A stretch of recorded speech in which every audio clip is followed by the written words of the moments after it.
Augusta Ada Byron developed the first world's computer program. Ada Byron died 150 years before the dawning of the computer revolution. But the theoretical work of this eccentric, dark-haired noblewoman would lay the foundations for the world's first computer program.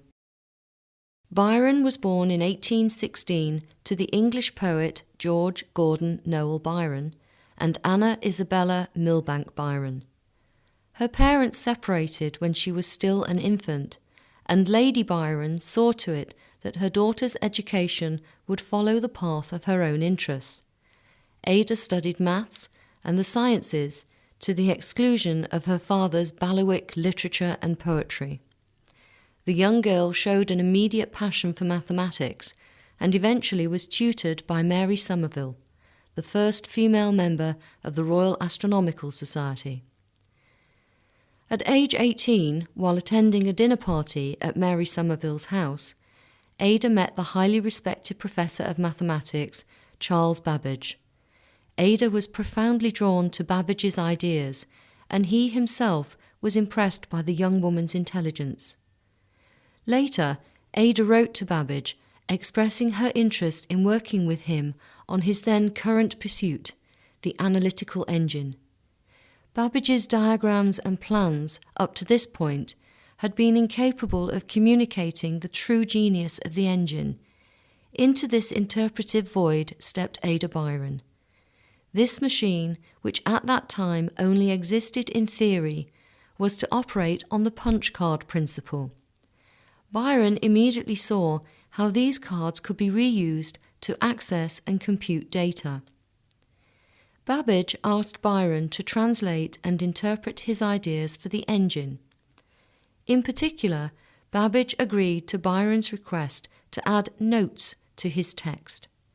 These notes, comprised of 7 brief essays, 40 pages long, became an invaluable set of complex instructions for the operation of the analytical engine. More importantly, the notes included Byron's own speculation on the potential of such a machine. Ada concentrated on what today we could call the software applications of the analytical engine.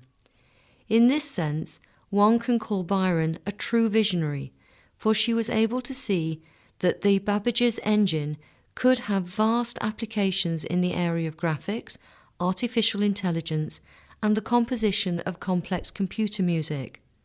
All this more than a century before these disciplines were revolutionized by the modern computer. Byron's accomplishments took place during an era that saw women as unfit for scientific pursuits. Of course, her upper-class standing provided her with resources and time to study and think, and also with entry into the scientific and intellectual circles at that time.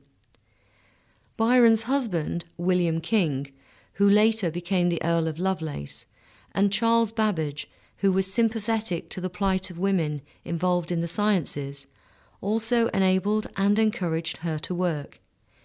It is interesting to note that Byron, given her social standing, was moved more out of the spirit of pure imagination than social rebelliousness.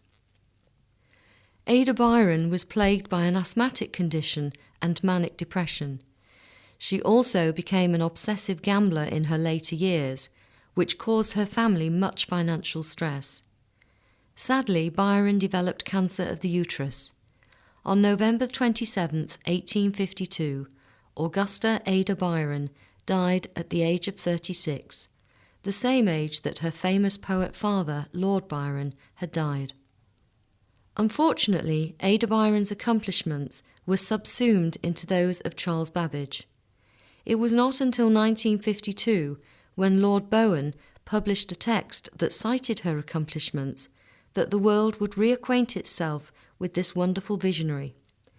Today, Ada Byron receives the recognition she deserves. The Department of Defense honoured her by naming a 1979 program language ADA. The field of computer science and the computer revolution owes much to the interpretive insight that Ada Byron contributed in her notes to Babbage's analytical engine. Like all true visionaries, Byron overcame the limitations of her era, and the results of her work appear everywhere, from the internet to the concert hall.